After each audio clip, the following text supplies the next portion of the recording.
यार दोस्तों, target with PS Parihar channel में आपका स्वागत है। इस चैनल के माध्यम से आप लोगों को विद्यार्थी जीवन से संबंधित सभी सूचनाएं प्रदान की जाती हैं। तो आइए शुरू करते हैं और देख लेते हैं कि आज के इस वीडियो में ऐसी कौन कौन सी सूचना है। तो वीडियो को जल्दी से लाइक करते हैं, शेयर करते हैं। जिन छात्रों ने चैनल को अभी भी सब्सक्राइब न किया हो, जल्दी से सब्सक्राइब कर लें ताकि आप लोगों को भी इसी तरीके की ऑथेंटिक अपडेट सबसे पहले मिलती रहे। आगे बढ़ने से पहले एक और सूचना कि अगर आप लोग उत्तर प्रदेश अधीन सेवा सेना की परीक्षा पीईटी की तैयारी कर रहे हैं तो चक्षु प्रकाशन की ये पुस्तक है।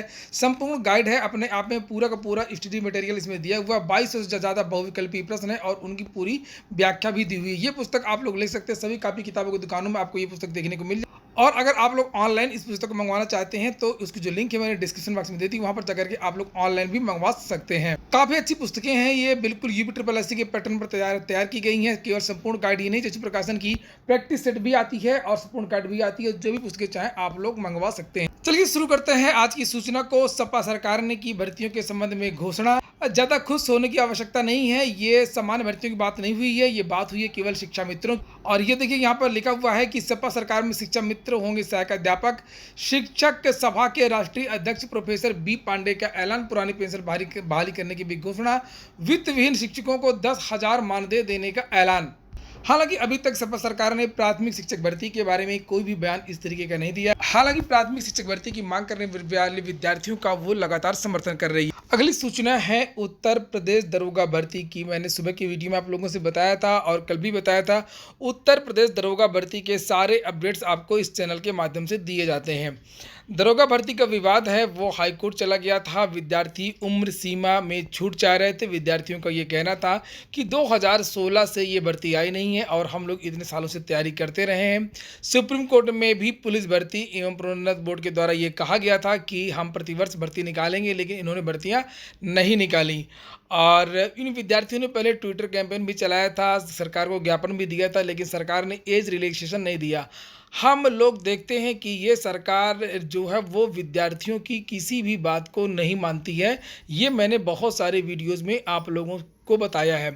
हालांकि शायद ही कोई ऐसी सरकार रही हो जितना ये निठुर रही सरकार विद्यार्थियों के प्रति। उदाहरण के लिए मैं ये नहीं कह सकता कि भाई कुछ बातें जायज़ हो सकती हैं, कुछ बातें गलत हो सकती हैं विद्यार्थियों की, लेकिन ज़्यादातर जो बातें हैं वो जायज़ हैं। जैसे कि आप लोगों ने अगर देखा होगा तो इस सरकार ने विद्यार्थियों को कोरोना काल में विद्यार्थियों ने उत्तर प्रदेश लोक सेवा आयोग में उम्र सीमा की छूट की भी मांग की थी। तो इन विद्यार्थियों को उम्र में छूट भी नहीं दी गई, जबकि अन्य बहुत सारी राज्य सरकारें हैं जिन्होंने उम्र में छूट दी थी। खासतौर से उत्तराखंड की सरकार ने छूट दी थी, महाराष्ट्र ने दिया था और राजस्थान इत्यादि ने भी कोरोना काल में कुछ न कुछ किसी न किसी भर्ती में छूट दिया था। और लेकिन उत्तर प्रदेश की सरकार ने ऐसा बिल्कुल भी नहीं किया। इसी तरीके से जो विद्यार्थी हैं वो यूपीएसआई में उम्र सीमा की छूट चाह रहे थे और इन विद्यार्थियों की बात तो बिल्कुल जायज़ थी, क्योंकि सुप्रीम कोर्ट में इन्होंने कहा भी था प्रतिवर्ष भर्ती लाने के लिए। इस बात को भी उत्तर प्रदेश सरकार ने नहीं माना। इसी तरीके से उत्तर प्रदेश के जो छात्र हैं उन्होंने मांग की थी पीईटी में आवेदन को लेकर के। उदाहरण में बता रहा हूँ आपको, पीईटी में कुछ छात्र भले ही चाहे 10 छात्र छूट गए हों, चाहे 20 छात्र छूट गए हों, अगर 2 दिन 3 दिन के लिए वेबसाइट को खोल दिया जाता तो इनको क्या समस्या हो रही थी।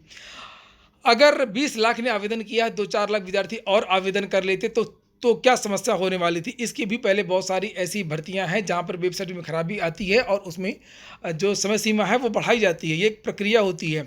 इसमें भी विद्यार्थियों की बात नहीं मानी गई और विद्यार्थी इसमें भी कोर्ट चले गए पीईटी के मामले में।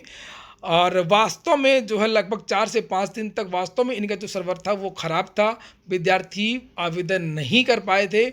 बहुत सारे विद्यार्थियों ने मेरे पास फ़ोन किया था कि सर हम अपनी ज़िंदगी ख़त्म कर लेंगे, हम अपनी अगर हम आवेदन नहीं कर पाए, ये है वो है। उनसे मैंने बात किया, उनको मैंने सांत्वना दिया, हाई कोर्ट की बात बताई उन लोगों की। हाई कोर्ट में केस चल रहा है, आप लोग शांत रहिए, ऐसा मत सोचिए। तो लेकिन इस सरकार ने विद्यार्थियों की किसी भी बात को नहीं माना। इसी तरीके का मामला जो दरोगा भर्ती का था, तो थक हार करके विद्यार्थियों को जब लगा कि अब सरकार कुछ करने वाली नहीं है तो ये विद्यार्थी कोर्ट चले गए थे और कोर्ट में आज जो है वो फाइनल सुनवाई हो गई। आर्डर रिजर्व कर लिया गया है और अच्छी बात यह है कि आर्डर की जो तारीख है वो भी निश्चित कर दी गई है। अब इसका जो आर्डर है, जो आर्डर सुरक्षित हो चुका है, वो 24 अगस्त को ही सुना दिया जाएगा कि इन विद्यार्थियों को मौका मिलेगा या नहीं मौका मिलेगा। ये सब बातें जो है अब वो 24 तारीख को मालूम चल जाएंगी और वैसे पता नहीं क्या समय है कि ज़्यादातर जो फैसले हैं वो भी सरकार के पक्ष में आते हैं। फिलहाल तो विद्यार्थियों का पक्ष ज़्यादा मजबूत है। विद्यार्थियों ने बहुत सारी चीज़ें दिखाई हैं और बहुत सारे हलफनामे दिए हैं, सबूत दिए हैं। तो 24 अगस्त को जो है देखते हैं क्या होता है। और इसके बाद में अब हम लोग बात कर लेते हैं उत्तर प्रदेश शिक्षक पात्रता परीक्षा की। यूपीटीटी का नोटिफिकेशन कब आएगा, इसके बारे में भी मैंने कल एक वीडियो बनाया था जिसमें आप लोगों से बताया था कि शासन की तरफ से निर्देश दिए गए थे कि 3 अगस्त तक आप लोगों को जो है नया प्रस्ताव बना करके भेजना है। लेकिन परीक्षा की जो तिथि है, बहुत सारे विद्यार्थी पूछ रहे थे क्या सर परीक्षाएं पहले हो सकती हैं, तो परीक्षाएं पहले नहीं होंगी। यूपीटीईटी की जो तारीख सुनने में आ रही है कि वो दिसंबर के महीने में ही यूपीटीईटी इस बार भी होगा, दिसंबर की ही किसी तारीख में।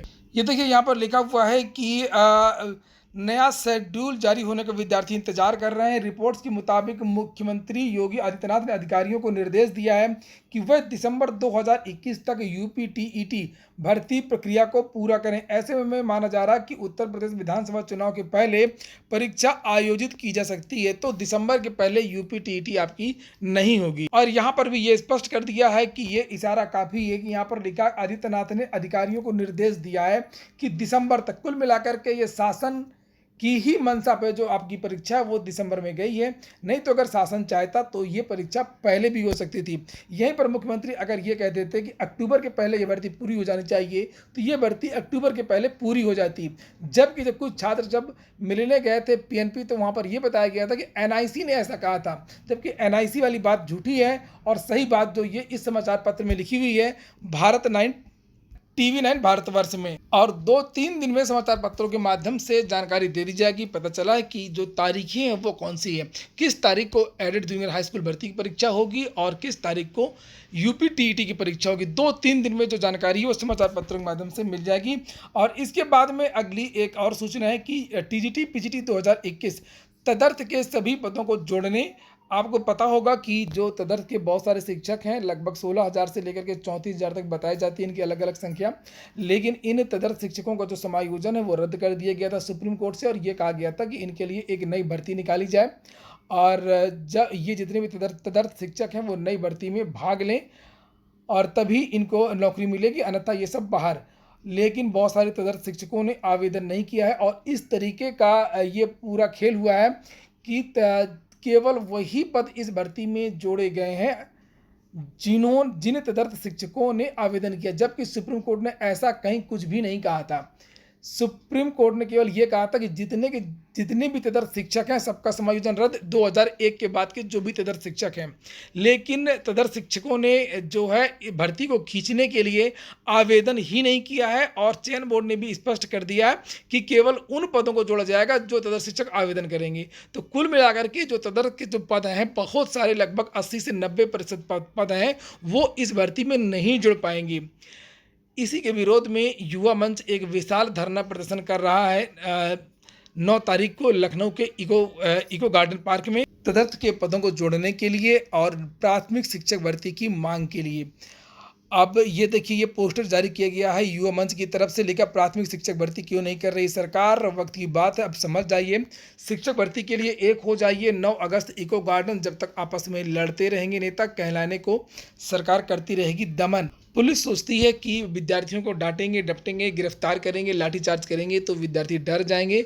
लेकिन विद्यार्थियों को जितना वहाँ से दौड़ा जाता, भगाया जाता, गिरफ्तार किया जाता, विद्यार्थी उतनी ही ज़्यादा आक्रामकता के साथ में दोबारा लखनऊ पहुँचते हैं और फिर से धरना प्रदर्शन करते हैं। आप लोगों ने देखा होगा 13 के बाद में फिर से 2 तारीख को विद्यार्थियों ने धरना प्रदर्शन किया और अब फिर से 9 तारीख को युवा मंच की तरफ से आह्वान किया गया है और लखनऊ के इको गार्डन में अब प्राथमिक शिक्षक भर्ती की ये मांग होगी।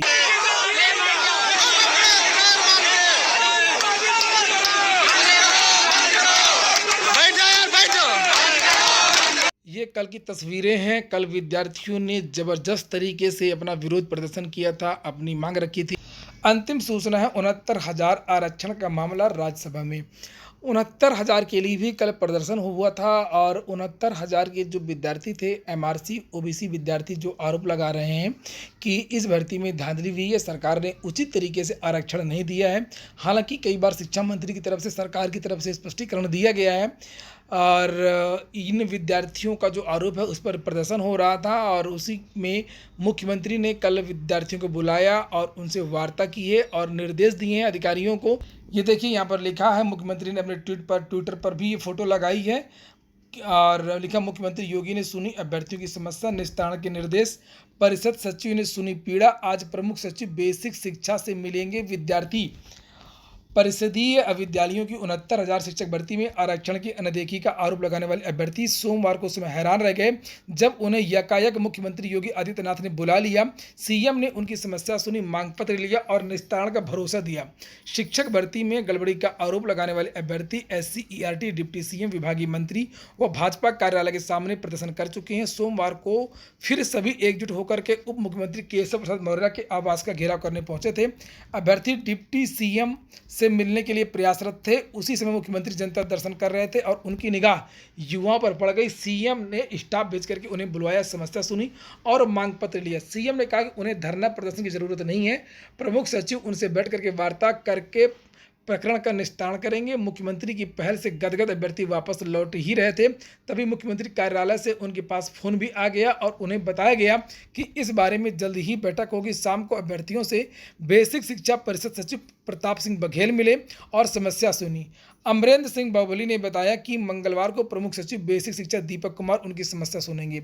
तो जो है कि आज जो अमरेंद्र सिंह बाहुबली हैं और जो भी विद्यार्थी हैं वो सभी विद्यार्थी इन अधिकारियों से मिल रहे हैं। यहाँ पर देख सकते हैं संयुक्त शिक्षा निदेशक बेसिक से विद्यार्थी मिल रहे हैं गणेश कुमार जी से, और भी बहुत सारे जो लोग हैं, जो अधिकारी हैं, ये डॉक्टर सर्वेंद्र विजय बहादुर सिंह, इनसे भी मुलाकात हो रही है। बहुत सारे लोगों से आज मुलाकात हो रही है और देखते हैं इस पर क्या निर्णय होता है। इसी क्रम में आप पार्टी भी मौके पर चौका मार रही है।